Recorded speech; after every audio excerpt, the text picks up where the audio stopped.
This podcast is for general information only. It is not intended as a substitute for general healthcare services.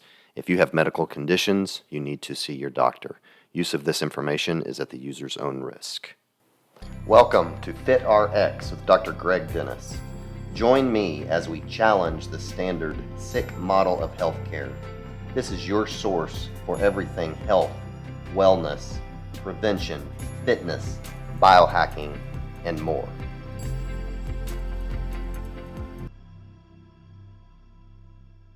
Hello, everyone, and welcome to another edition of FitRx. I'm your host, Dr. Greg Dennis, and today we are going to talk about biological age testing. You may or may not have heard of these, but obviously we have our chronological age, which is our actual age, and then we have our biological age, which is basically what age our body is on the inside, if you will.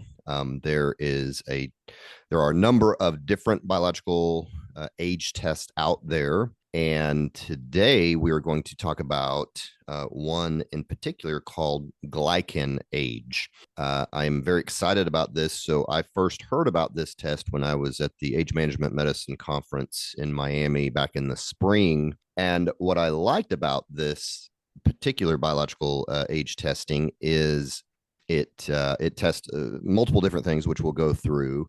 But it gives you specific actionable, things to do to improve each one of these parameters. And so I really like that because you can test, you can do these recommendations, and then take another test 6 months, a year down the road, and see what your results are. I will say that my results were very skewed in a good way. And I was actually 30 years younger in my biological age. So I tested out at 20, which was kind of cool, which makes me think all the things we talk about on this podcast are, they work. And so, but we are going to go through my test results, and that'll give you an idea of how this test kind of works and breaks down. And to help us do that, I have Paula, and I'm probably going to botch this last name, but Franekovic. Am I close there? Close. Close enough. She is a GlycanAge specialist. She has a Master of Science in nutrition, very involved in just the longevity, and I'll actually let her tell a little bit more about as far as, kind of what she does in the company. So it's kind of a long introduction, but Paula, welcome to the show. Thank you for having me. It's a pleasure to be the bearer of this wonderful news. Let me just say a few words about my background and what do I do in the GlycanAge company. So I am in a position of a GlycanAge specialist. So most of the people who decide to determine their biological age with the GlycanAge testing come to me. And I help them, we have a conversation, and I help them interpret the results, make sense of this complex world of glycobiology that is still very much exploratory and very new in the scientific community as well. I help them create their first steps to optimize their longevity journey. Like you mentioned, my background is nutrition science, but I'm trying to expand more and more into the whole longevity space to cover as much ground as I possibly can. And very excited to talk about your results, which, like you said, are exciting and extraordinary. Yeah, no, very nice. Well, I guess we'll get started. First, let's just talk about maybe just biological age test in general. I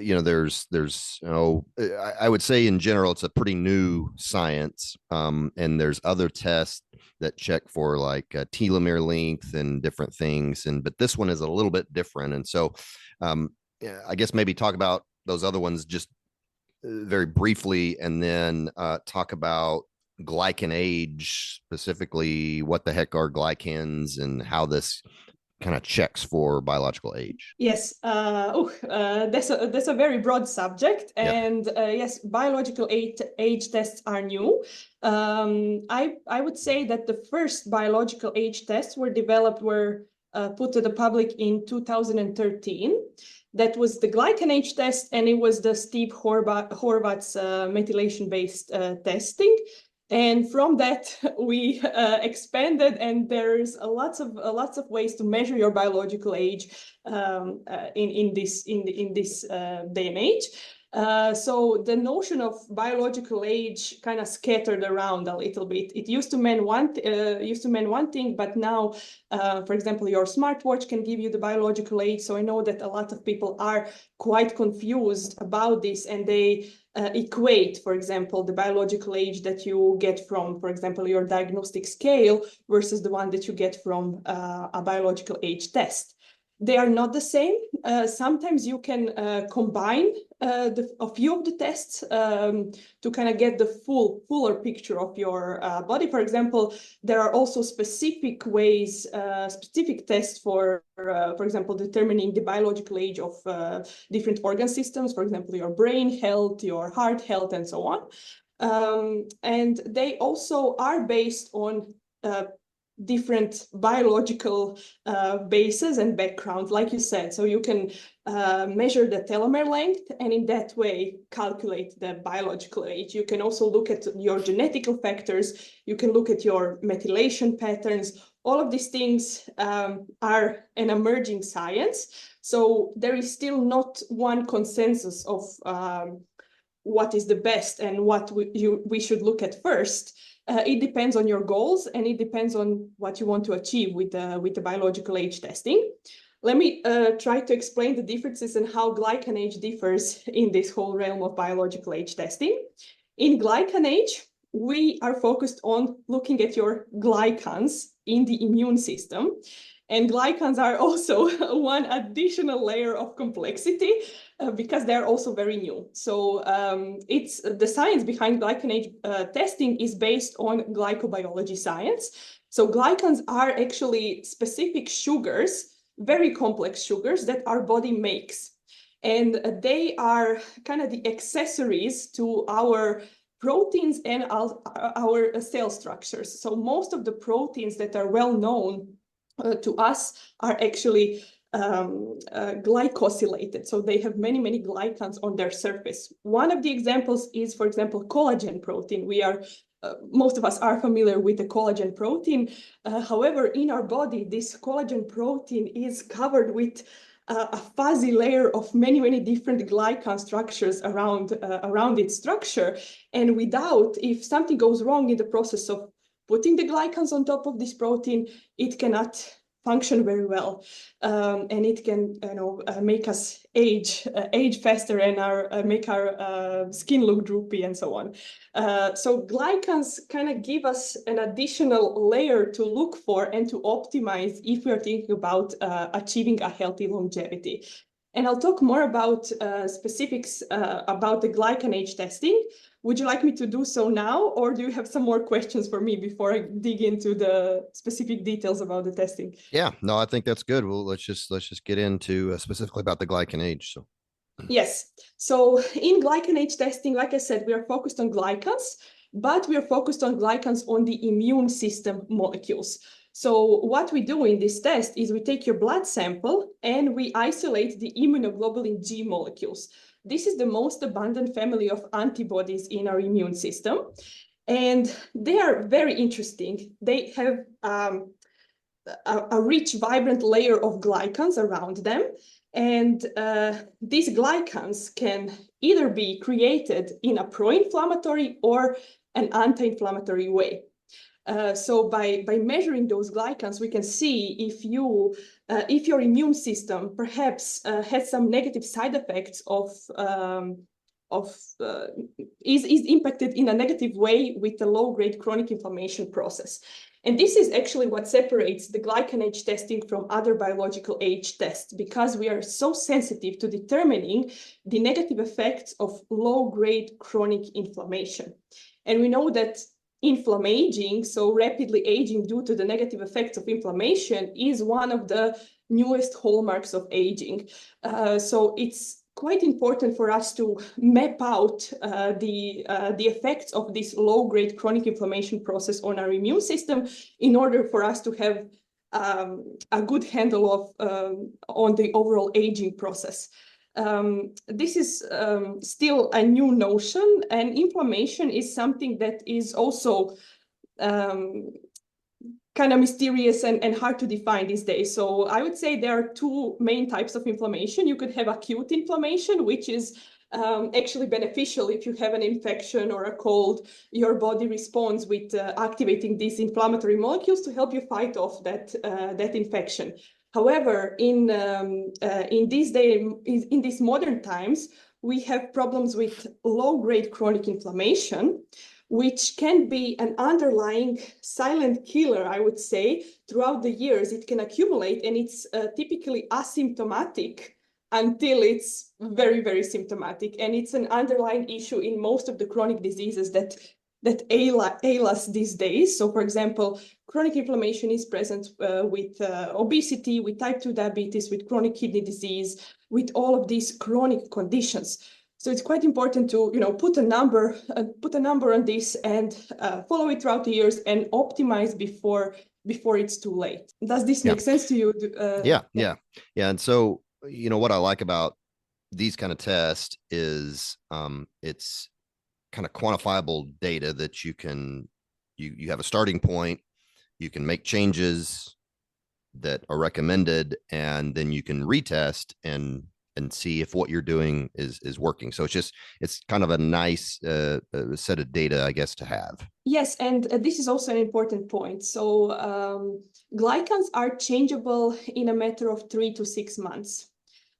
So your body, according to what you're doing in your lifestyle, if you're introducing new supplements, if you're introducing some new therapies, your body is going to make cues to attach different glycans. So it's possible to, for example, in a matter of 3 months, for your body to start creating more anti-inflammatory glycans, more protective glycans, and vice versa. It's a very good test to kind of measure the progress over time and the measure of the successfulness of the certain protocols. Whereas, for example, if you are doing the DNA test, you can do it once in your life. Epigenetic tests take a few years to have an effect. So GlycanAge is kind of in this Goldilocks zone if you want to test the impacts of your protocols on your immune system health. Okay, well, very nice. Well, should we start going through mine, and then maybe that'll make, kind of explain a lot of things, I think, as we go through? Yes, let's do it. I will share the screen with your results. So this is an introduction. We already went through it, and let's show your results. So your biological age, according to GlycanAge, is 30 years younger than your chronological age. It puts you at 20. So what this means in the context of GlycanAge is that your immune system resembles more of somebody that is 20 rather than somebody that is 50, which is very beneficial. And it's actually the lowest that you can get. Our span is from 20 to 80. And the reason why 20 is the perfect number is because in adolescence, in our teenage years, our glycome does all of these crazy things, and a little bit of pro-inflammatory shift and pro-inflammatory molecules are beneficial because they make us grow. So when we are 20, we are full adults, so we can measure the stable glycome from there on. So this is quite a big difference between your biological age and your chronological age. What this generally means is that your body is very capable of producing the protective anti-inflammatory glycans. And this is very important because we can have a reduction in the production of these protective glycans with just natural aging, but this can also be accelerated with the impacts of chronic inflammation all around our environment. It can come through our diet and so on. So with this, in your current results, we are not seeing any negative effects of this. So typically people that are in this range are people with there are three main reasons, and typically they are combined why we see people in this very beneficial range. So typically we see people that have a good genetical background here. because 40% of the whole glycome is hereditary. So some of us are just genetically blessed to be able to be in this category. Some of us have more difficulties getting there. We see people who take really good care of their lifestyle and have a good handle on their environment, exercise, diet, sleep, and stress optimization. Those are kind of the four main realms of optimizing longevity. And we see people on certain therapies. Here, so most of the people that have a really good handle on their hormonal health, particularly testosterone levels, estrogen levels, progesterone in females, tend to be in this range. So we talked about this a little bit before, but just a brief comment on you. Do you have a good genetical background, or is this just your lifestyle optimization tactics? Probably a little bit of both. I have some pretty good genetics. I wouldn't say I've got, any like centenarians in the family or anything, but most people live fairly long age, so, and obviously, I mean, I try to practice what I preach. And so, I do live a healthy lifestyle. So hopefully I got a little bit of both. Yeah. Let me move on and describe further details. Other than measuring the overall biological age, we also group these glycans to form the glycan indexes. So we developed 5 glycan indexes according to their structures. First of the indexes is glycan shield. This is one anti-inflammatory index. And it's made of glycans that have sialic acid on top of the structures. This is very important because having a high quantity of sialic acid containing glycans is protective and anti-inflammatory. And if your body is capable of producing them, that means that you are capable of building the defenses that will help you fight off infections, detect intruders, for example, viruses or a bacteria or a defected cell, and then alert the whole immune system to react in an efficient way. So regarding your results, here you are at the 99th percentile. So that's very beneficial. Just 1% of the population has better results than you. And that's amazing result. And typically people who have this high of a result describe themselves as very resilient to, for example, seasonal colds. They do not get sick very often. If they do, the symptoms are generally mild than the people around them. Would you say this is true for yourself? Yes, I would. Yes, so some of us can naturally be in this range, but some of us need a little bit of help, extra help from supplements and other substances in our diet to get here.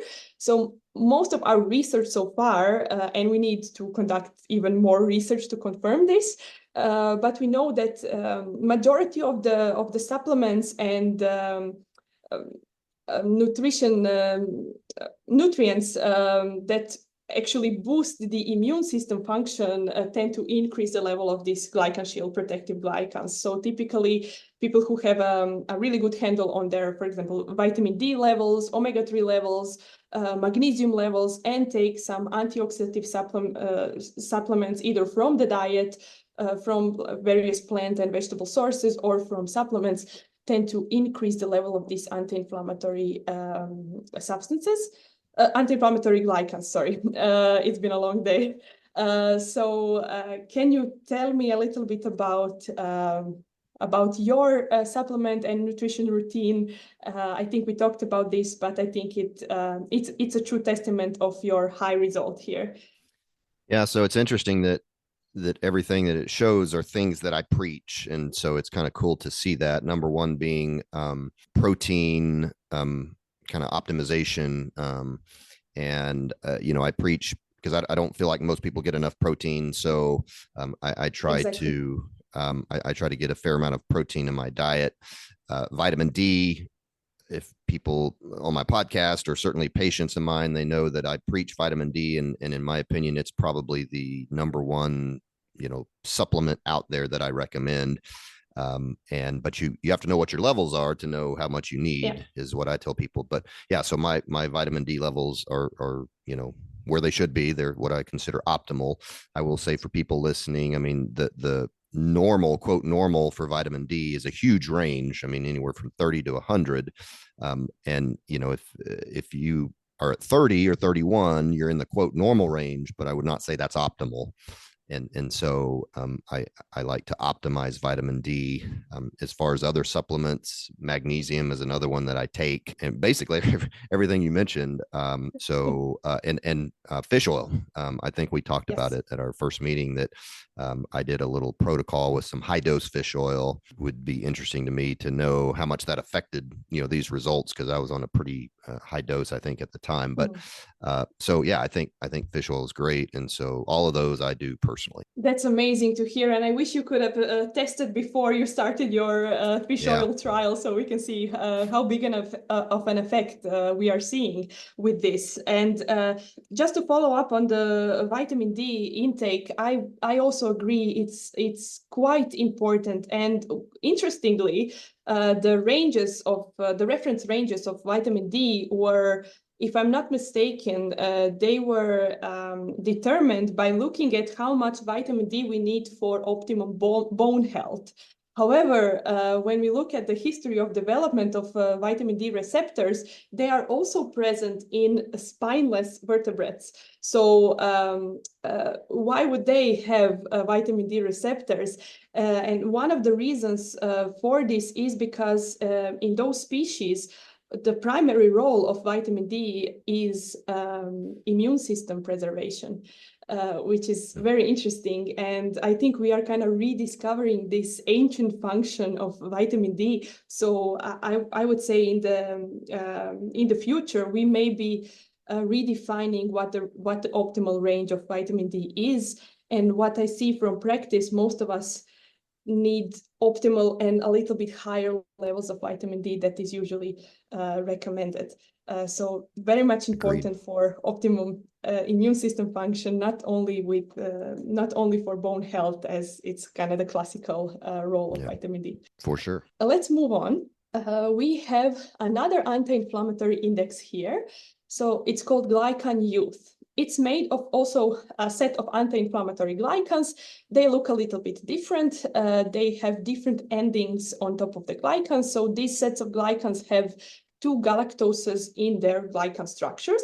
This is very important because this galactose binding capability is kind of the main event that's either gonna make or break our glycans. So if we have the capacity to bind the galactose on our glycans, they are going to be created in an anti-inflammatory way.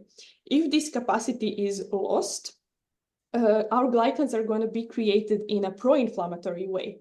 And this capacity to bind the galactose can be naturally reduced with natural aging, but it can be accelerated with other environmental impacts. And one of the things that accelerates the loss of the galactose is improper hormone balance. And this is very important. And there are also other contributors. So for example, stress and high oxidative load is also going to reduce our capacity to bind the galactose on top of the glycans and make us age faster. And I know that this is something that we all kind of feel inside, but here we can actually measure it. And let's talk about optimal hormone balance first. This is important because what is very exciting is that a GlycanAge can actually determine in women when they start to undergo the change, the perimenopausal change, which is determined by the primarily reduction in estradiol levels. And this is followed by a reduction of the galactose binding capability. So in GlycanAge, I'm very excited to say that many of our clients are women in this that are starting to feel a little bit different than before. They are probably in their around their 50 chronological years.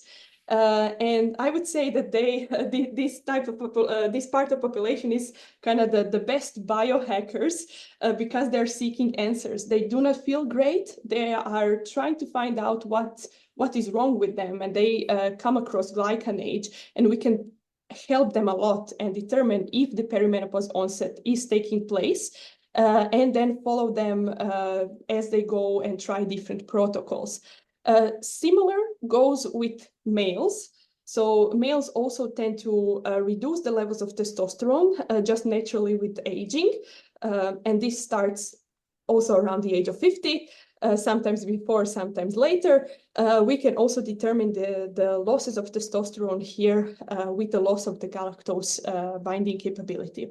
Like I said, there are also other factors that influence these types of anti-inflammatory glycans. But let's just comment on your results real quickly. So you are at a 96th percentile here, so very, very beneficial.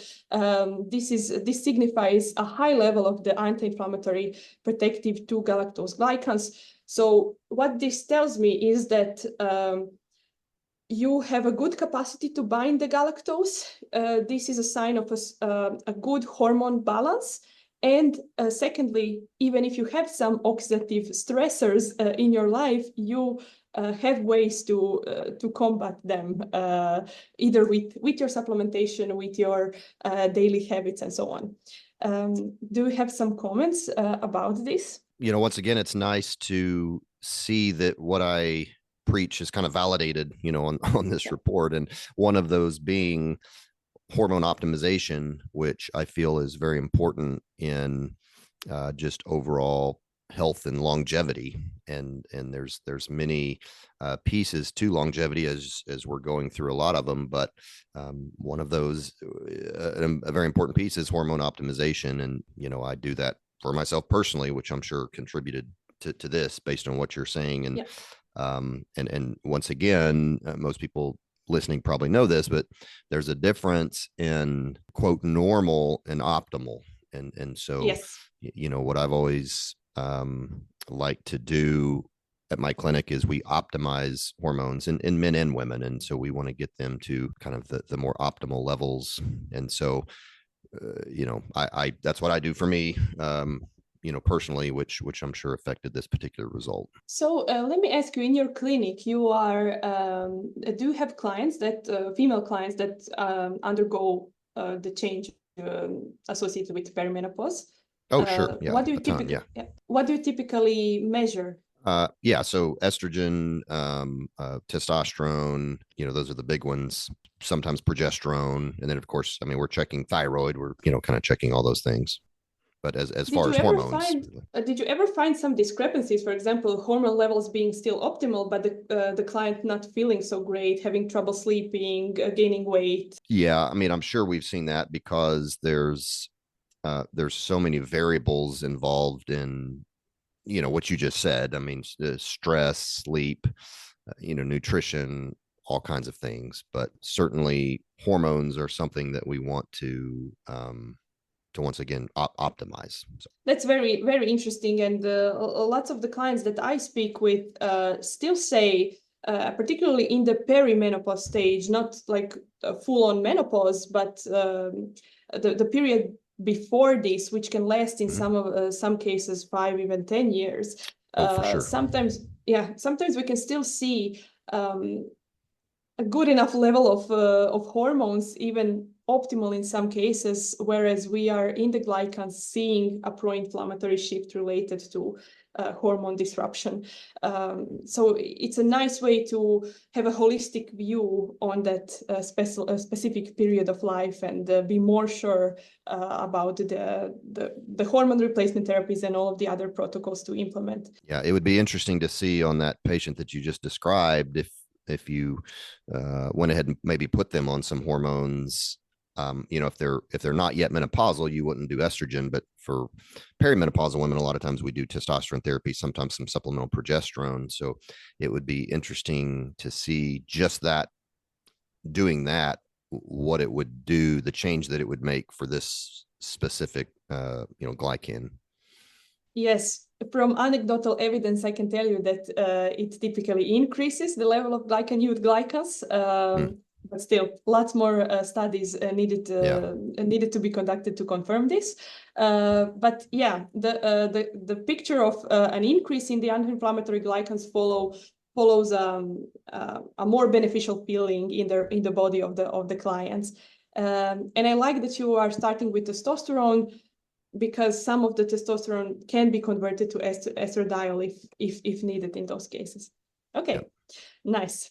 I will move on to describe another glycan index. This is called the glycan mature index, and it's a set of pro-inflammatory glycans, like I mentioned. So if we, for some reason, lose the ability to bind the galactose on our glycan structures, our body is over time going to start to accumulate the pro-inflammatory structures, pro-inflammatory glycans on the surface of immune system molecules.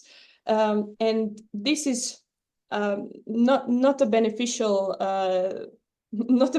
event, and we want to do everything that we can to reduce the level of these pro-inflammatory glycans. And you are doing just that. So you are at the first percentile, so very low level of the pro-inflammatory glycans. This is also related to hormonal health. So I would say that we are also seeing the consequences of good hormone balance in your case. But we also see thyroid hormones and cortisol are specifically drivers of this. So sometimes the increase in the mature glycans can be independent of for example, GlycanNeut or GlycanShield glycans. We see specific cases where only the glycan mature structures are elevated.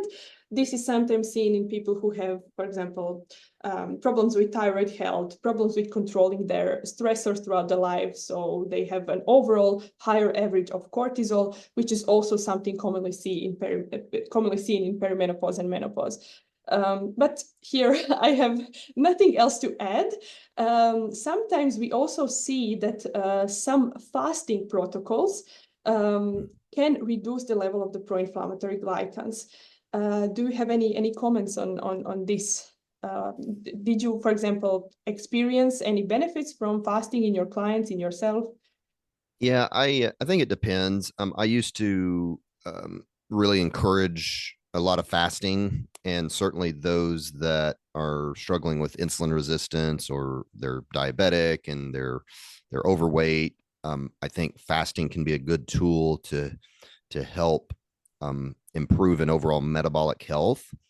I think for others like myself, I used to fast just because it was supposedly healthy, but I have a fair amount of muscle. I have a pretty fast metabolism, and I feel like that I was almost kind of stressing my body out, Yes. more than what I was, doing good. And so I still do it occasionally, but not near as often as I used to. And so I think it just depends on the person. I will say one of the tips that I see on this one is to consider caloric restriction. And I probably am in general, and I don't necessarily do this on purpose, but just day to day, I probably don't get quite enough calories, which I guess maybe in this case it helped. I don't know. Yeah, we cannot be sure what, because there are many factors that you are doing, and many of these protocols and supplements and therapies and everything. But I agree with you with fasting, we need to be careful. And sometimes if fasting is done too much, we are going to see reductions in lean muscle mass, and this is actually what we do not want to be seeing, because lean muscle mass is one of the elixirs of youth and predictors of longevity. So we have to be careful to balance this out. When talking to clients, we get a lot of people that are very proactive about their health. So we had a trend recently, I think it was a year ago, of over fasting in some of our clients. And what we did is actually we saw an opposite effect. So we see an increase of the pro-inflammatory structures, particularly when this over fasting was done in a combination of cold exposure, over exercising, focusing on caloric restriction. And when all of these things are combined, we can become very catabolic. So I would say we need to consider the balance of anabolic and catabolic pathways. And if we achieve this balance, I think we are on the right way to achieve a healthy longevity. However, the trends that are coming out can skew us on one side or the other. Before being very catabolic, we had a trend of being very anabolic with testosterone over testosterone therapy use and with extremely high protein levels and so on. So I would say balancing all of these factors is the key. Okay. So glycan median, I'm not going to spend much time on talking about this index. This is a supportive index. And it's kind of a set of transitory glycans between the glycanute and glycan mature. It's important to be around the 50th percentile here because this can give us an information of is your body still capable of even binding one galactose on the structure or not. In your case, you are slightly below this average. But I would say we do see it sometimes when people are, just at the very high ends of an anti-inflammatory spectrum. Your body just has what it needs, so it doesn't need to produce any extra things. However, I would be worried if your levels were extremely low. This can sometimes be seen in people who are at a high risk of developing cardiovascular issues. So this is where we would recommend, for example, checking the blood pressure, checking the lipid profile, checking the classical cardiovascular risk factors. Sometimes this can also be seen in people who have a family history of cardiovascular issues. And I think this is where the saying, genetics loads the gun, environment pulls the trigger, comes into play. And like I said, 40% of the glycom is hereditary, and in some cases we see just a naturally reduced levels of glycan median due to the hereditary functionality of the glycans and the family history of particularly cardiovascular diseases. Do you have comments or should I move on? Yeah, no, you can move on. That was, I guess, probably the only one that I didn't score like really high in. So I don't know why. Yeah, I would say that this is where potentially the statistic comes into play because you are an outlier, very, like you said, very positive outlier. So yeah, we have to consider this and always look at the bigger picture of the glycan. So otherwise, your profile is very anti-inflammatory. So I would also take into account if it's not that. So, for example, if your biological age was elevated, then your glycan median was at this stage, I would be worried, and I would recommend some cardiovascular specific tests. Gotcha. But yeah, overall, you are quite protected. And let's talk about the glycan lifestyle last. So this is also a supportive index. It is made of a specific set of glycans that have bisection in their structure. And these sets of glycans are not so much dependent on the chronological passage of time. They are more of an indication of our daily habits. So sometimes we can see people with very high, negatively high levels of this glycan lifestyle who still have a good biological age and vice versa. And I can tell you that typically people at very high levels of the glycan lifestyle are smokers, heavier alcohol drinkers, people who eat a diet high in ultra-processed foods, or people who have certain respiratory issues. For example, either they have a family history of respiratory issues, they recently had a respiratory illness, or they are exposed to some pollution from the environment. So, for example, sometimes we have people working in construction that have elevated levels of glycan lifestyle because of the dust that they inhale. And still, much more research is needed to confirm all of the environmental factors that could increase the level of the bisection glycans.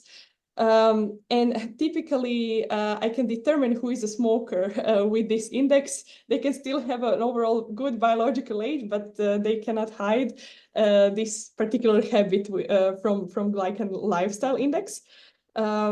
in your case, you are at the 58th percentile. This is in the green, and it's an average score similar to what the half of population sorry, I messed up the saying, but yeah, your result is average. Okay. And we want to have it a little bit lower. So here, the main contributors, if we eliminate, so I would say you're not a smoker, not a heavy alcohol drinker, not all of these things I mentioned, because your score would be much, much higher. However, we also recently did a study showing that high stress loads and reduction in sleep quality can also increase the level of the bisection glycans. We still don't know what the mechanism is. And interestingly, here we also saw a study recently that increased level of omega-3 supplementation can reduce the level of glycan lifestyle structures. And you did an experiment, so it's a little bit of a puzzle of why you are above the 50th, slightly above the 50th percentile here. Yeah. Well, I can tell you for me, it was stress. And so I wonder if I wouldn't have done the omega-3, if it might have not even been higher. I think I shared with you before that I was, at the time I took this test, I was going through a very stressful time in my life. And so I actually was very surprised by the overall outcome, because due to high stress, I thought it might be kind of bad, but overall it was good. But with this particular one, I'm sure that it was the stress that causing this one. So yes, this is something that we often see, and it makes my job a little bit difficult, because advising somebody to take better control of their stress is a very difficult thing to do. But sometimes I see, and sometimes when we try to conduct studies, for example, in a few of the cases, we had outliers. So what we wanted to do is implement certain therapies, certain protocols, and see how GlycanAge behaves. And in some of the studies, we did have outliers that got worse results after the certain protocol implementation. So when we went out and did interviews with them, it turns out that they were going through a very difficult period in life. For example, through a divorce or a loss of a loved one. So it's also very interesting to consider this emotional and mental layer, which contributes greatly to inflammation load, which is going to negatively impact the glycans and the immune system health. And I oftentimes see people that have a particular pattern. So they have increased level of pro-inflammatory glycan mature glycans and decreased level of glycan-nude glycans. And I call this the manager's profile, because it's so commonly seen in people on higher positions, very stressful positions. And it's an indicator of negative influences of stress and mental load on the immune system function. Yeah, so we went through everything. I still have the beta version of the report with the diseases of indication. We can talk about this a little bit if you want. We can also talk about other stuff, whatever you decide. Getting close to time here, but I mean, if you want to go over the beta report just briefly and kind of the relevance, I guess, of that. Yeah, so like the name says, it's in the beta version of development. So what we try to do with this additional report is provide additional value that is particularly important in medical professionals. So we are collaborating with lots of longevity-oriented clinics and clinicians. And we are continuously conducting studies on the relationship between the glycome, the glycoprofile, and your risk of developing a certain disease and condition. So what we try to do with this beta version of the report is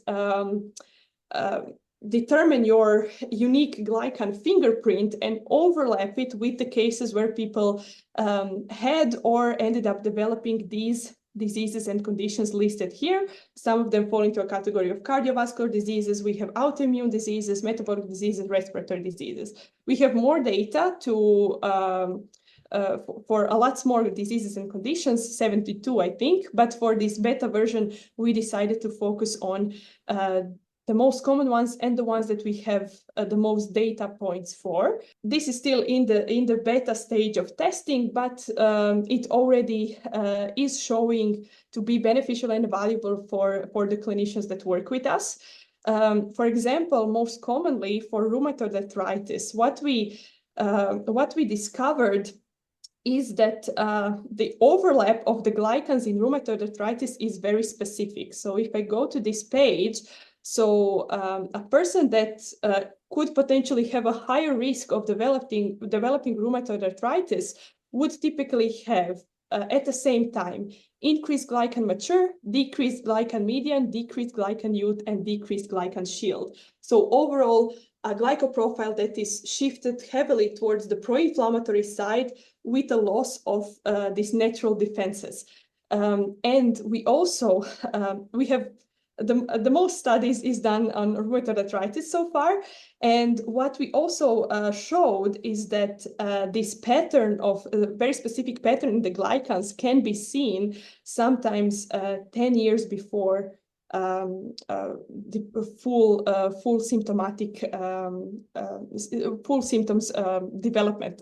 How would I don't know how to phrase this, but they seem to be the glycan patterns seem to be one of the predictors of rheumatoid arthritis development, which is very interesting. And of course, it needs to be combined with other factors: family history, biological sex, also other factors, for example, rheumatoid factors and all the other rheumatoid arthritis specific blood tests. But it gives us an opportunity, if we are able to catch this in a very early stage of development, it gives us an opportunity to develop personalized specific protocols to prevent this future from taking place, which is very exciting, but it's still a long way to come and to implement this as a potential diagnostic tool. Just briefly here, we see no significant overlaps with your glycoprofile and most of the diseases and conditions mentioned here. We only see a minor overlap with COPD. That's a pulmonary set of pulmonary diseases. If I go to this page, you will see that oftentimes people with low level of glycan median and high level of glycan lifestyle, this is commonly seen in people with respiratory distress and respiratory problems. And the only reason why you overlap is your overall lower glycan median. I asked you before if you have a family history of pulmonary diseases, and you said no.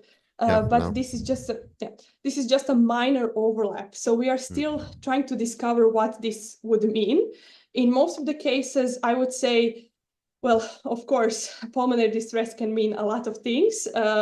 What I discovered anecdotally is that focus on more cardiorespiratory training, strengthening the lung capacity, typically does the trick, and all of these other lifestyle changes that we can do in this preventative realm to potentially address this minor overlap. So I would say this is an indication to focus a little bit more on the respiratory health, potentially find even environmental disruptors that could be contributing to this, but it's not relevant enough for me to recommend follow-up tests like a chest X-ray or something like that. Sure. So it is an area to keep your eye on as you move along. And that's basically it for the Glycan Insights. Yeah, do you have some more questions or comments about? No, I think that's great. It's very interesting stuff. If people are listening and they are interested in getting one of these tests, do they need to go through a provider like myself, or can they order these directly? They need to go through a provider at the moment, because this needs to be looked at from the eyes of a medical professional and triangulated with other clinical data as well. Okay, gotcha. And for those that are listening that are local, I have considered, getting some of these tests and ordering them. So if that's something you're interested in doing, just reach out to my clinic.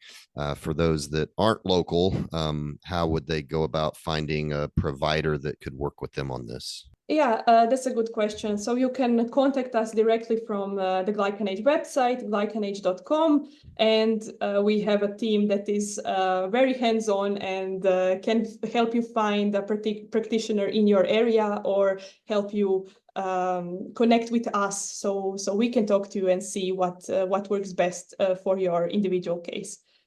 Sure. Okay. Well, very, very interesting stuff, and really appreciate all that information and you going through that with me and my results. And I guess as we wrap up here, I always ask my guest if they could give us one health tip that would make us healthier today. What would you say to that? I was Putting you on not the spot here. prepared for this. I'm sorry. Yes. Yeah, sometimes it's hard to just pick one. Well, I recently read a study that loneliness can be detrimental. This can cause the same detrimental effects as smoking. So it's very interesting in these modern days that we also tend to have a pandemic of loneliness, especially after the COVID-19 pandemic. So I would say one of the tips is try to connect and reconnect with your friends and family once per day, and it can help you, live longer. We have now studies showing this. Great answer. Yeah, no, that's great. So, well, thank you so much. I'm just going to say, Paula, I won't botch your last name again, but for those interested, again, you can go to GlycanAge.com, and I'll have that in my show notes to find out more information or reach out to me. And certainly appreciate your time and appreciate everyone listening. And we will talk to you next time. Thank you for having me. Thank you for listening to FitRx. I invite you to share this with friends and family. If you would like to contact me, you can visit our website at fitrxwellnessok.com, or you can email me at drgreg@fitrxwellnessok.com.